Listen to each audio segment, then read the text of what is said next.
To मेरे सभी प्यारे बच्चों, माय स्मार्ट साइंटिस्ट्स। आज हम पढ़ने वाले हैं एक ऐसा चैप्टर जो बोलता भी है, सुनता भी है और शोर भी मचाता है।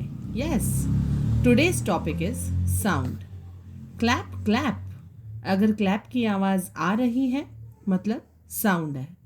पर क्वेश्चन ये है कि साउंड बनती कैसे है। साउंड बनती कैसे है इसको पढ़ते हैं अपन। इसमें point to point, topic by topic cover करते हुए हम ये देखेंगे कि how sound produces, how sound. तो point to point, topic to topic पढ़ते हुए चलते हैं, समझते हैं कि आखिर ये आवाज़ की जादूगरी आती कहाँ से है। First we will start with what is wave motion. Wave motion क्या होता है? बेटा, जब एनर्जी मूव करती है बिना पार्टिकल्स के, दूर ले जाती है पार्टिकल्स को पास लेकर आती है, तो उसे कहते हैं wave motion. So wave motion is the motion in which energy is transferred from one point two another without actual displacement of particles. So energy एक टूरिस्ट है और पार्टिकल घर पे ही रहता है, यानी पार्टिकल वहीं है लेकिन उसे धक्का देना पड़ता है, घुमाना पड़ता है। जो physics there are 3 types of motions. 3 type के मोशंस होते हैं। The first one is translational motions. Translational motion की बात करें तो ऑब्जेक्ट अगर स्ट्रेट लाइन में मोशन कर रहा है, लाइक बिल्कुल सीधा सीधा सीधा सीधा चल रहा है, सीधा सीधा चल रहा है, कहीं नहीं मुड़ रहा, कुछ नहीं हो रहा, तो उसे हम कहते हैं ट्रांसलेशनल मोशन। जैसे एक रोड पे कार चल रही है, सीधा चलते रहो बिना घूमे। सेकेंड टाइप जो होता है वो होता है रोटेशनल मोशन। इट मीन्स कोई भी ऑब्जेक्ट किसी एक्सिस के अराउंड जब घूमता है, जैसे अर्थ रोटेट करती है, जैसे फैन रोटेट करता है, कि बस घूमते रहो, मोशन मिलता रहे। थर्ड टाइप होता है वाइब्रेशन, जिसे हम ऑसिलेटरी मोशन भी कहते हैं। ये मोस्ट इंपॉर्टेंट है, इसी के बारे में हम साउंड चैप्टर में पढ़ेंगे। ऑसिलेटरी मोशन में क्या होता है बच्चों, कि जो ऑब्जेक्ट है वो टू एंड फ्रो, यानी आगे या पीछे या फिर अप एंड डाउन, ऊपर या नीचे मूव करता है। जैसे स्प्रिंग ब्लॉक हो गया, जैसे यूट्यूब हो गया, जैसे गिटार की स्ट्रिंग्स हो गई, ये सब। और यहीं से साउंड स्टार्ट होती है boss. Now we will study about different particle motions versus wave motion, कि ये जो पार्टिकल मोशन है और जो वेव मोशन है इसमें डिफरेंस क्या है। एक्चुअली पार्टिकल मोशन जो है बच्चों, वो एक्चुअली पार्टिकल्स का मूवमेंट है, कि पार्टिकल सच में हिल रहा है। पार्टिकल ए से लेकर, जैसे ये देख लीजिए, ए से लेकर बी तक एक पॉइंट है और इसके बीच में है ये particles.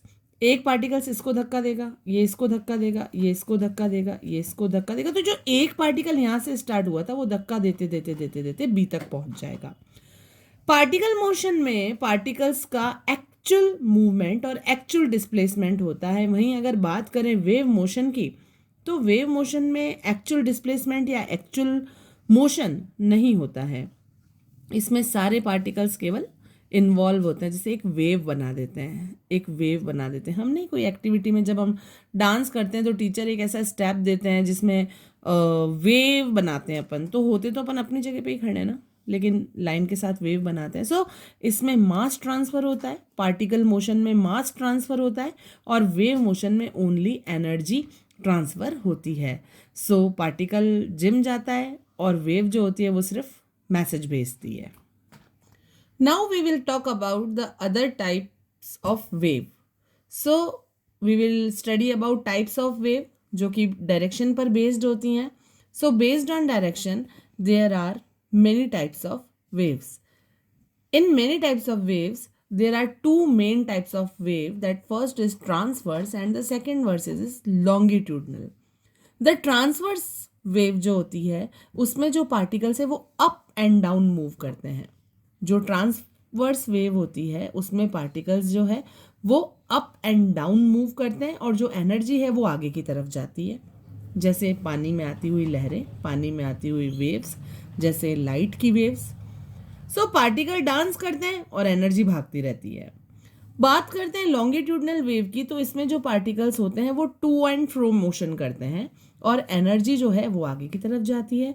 Transverse up and down, longitudinal to and fro. Now we will talk about the waves which is based on medium of propagation. So first one is mechanical waves.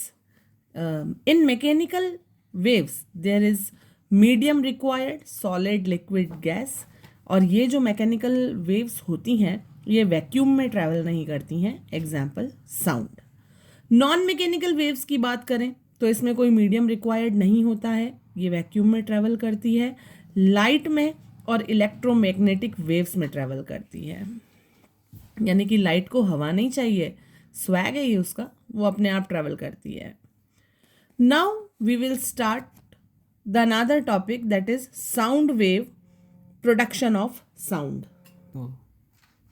Of sound की बात करें तो sound is produced due to vibration. जैसे ही कुछ vibrate होता है तो आवाज़ आती है. जैसे किसी भी दो ऑब्जेक्ट्स को जब हम स्ट्राइक करते हैं तो साउंड प्रोड्यूस होता है. किसी तार को जब हम खींच लेते हैं, 2-3 तारे एक साथ होते हैं और उनको हम प्लग करते हैं तो वॉइस आती है. हवा को वॉइस आती है ब्लो करने से. सो वाइब्रेशन नहीं तो सेलिब्रेशन नहीं. Now we will talk about the next topic, sound wave propagation. Propagate कैसे करती है साउंड की ये वेव्स? तो जो साउंड है वो कौन कौन सी फॉर्म में ट्रैवल करता है? वो कंप्रेशन की फॉर्म में ट्रैवल करता है. ये जब हाई प्रेशर पर साउंड होता है जहाँ पे पार्टिकल्स बिल्कुल पास में आ रहे हैं तब कंप्रेशन जो होता है वो साउंड की फॉर्म में रहता है.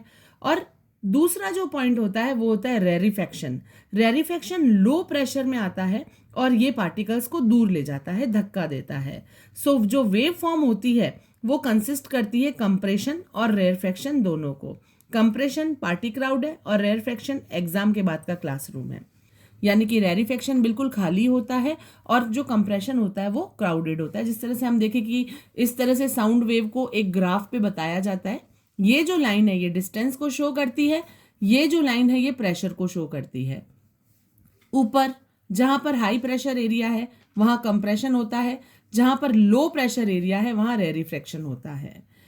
ये जो वेव ट्रांसवर्स हो रही है, ये जो वेव प्रोपोगेट कर रही है, ये जो वेव आगे पीछे बढ़ रही है, इसमें ये जो उठाव है ना बच्चों, ये वाला पॉइंट, ये वाला पॉइंट, ये वाला पॉइंट, इसे कहते हैं क्रेस्ट. वहीं लो प्रेशर एरिया में देखिए कि जो वेव ट्रांसपोर्ट कर रही है उस वेव में जो ये वाला एरिया होता है, ये वाला, इसको कहते हैं ट्रॉफ. ऊपर वाला क्रेस्ट, नीचे वाला ट्रॉफ. हाई प्रेशर एरिया ये एंड लो प्रेशर एरिया ये. यहाँ से यहाँ पर ट्रैवल करने वाला जो एरिया है वो लो प्रेशर एरिया, यहाँ से यहाँ पर जो ट्रैवल करने वाला एरिया है वो high pressure area. Now we will come to another topic that is sound needs medium. Sound को ट्रैवल करने के लिए किसी न किसी मीडियम की ज़रूरत होती है, like solid, liquid and gas. और इसको हम समझते हैं एक इलेक्ट्रिक बेल एक्सपेरिमेंट से. हमने यहाँ पर एक जार ले लिया है, इस जार के अंदर एयर है, यहाँ पे हमने कॉक से एक पाइप को फिट कर दिया है और उस पाइप से हमने एक हैमर लगा दिया है और एक इलेक्ट्रिक बेल लगा दी है. और यहाँ से हमने इसको एक बैटरी से जोड़ दिया है. जैसे ही स्विच ऑन करते हैं ये बेल बजने लगती है, बजती रहती है, जोर से बजती है, ट्रन. ये बेल क्यों बज रही है? क्योंकि जार में एयर है. क्योंकि जार में एयर है इसीलिए ये हैमर जब भी इस पर वार करता है तो ये जोर से बजती है स्विच ऑन होते ही. लेकिन अब हम क्या करेंगे, हम यहाँ से वैक्यूम पंप से इस पूरी एयर को खींच लेंगे, पूरी एयर को बाहर निकाल लेंगे. और जैसे ही पूरी एयर बाहर निकलेगी वैसे ही स्विच ऑन होने पर भी ये इलेक्ट्रिक बेल नहीं बजेगी, because sound requires a medium to travel. Air remove करो, साउंड कम होती जाएगी. वैक्यूम, बिल्कुल एयर निकल गई, बिल्कुल एयर निकल गई, साउंड डिसअपियर हो जाएगी, because sound can not travel in vacuum. Sound needs medium to travel. Now if we talk about important terms, then अगर हम इम्पॉर्टेंट टर्म्स की बात करें तो इसको हम सॉल्व करेंगे अब अगले वीडियो में. टिल देन मिलते हैं अगले वीडियो में अगले नए टॉपिक के साथ. Bye bye.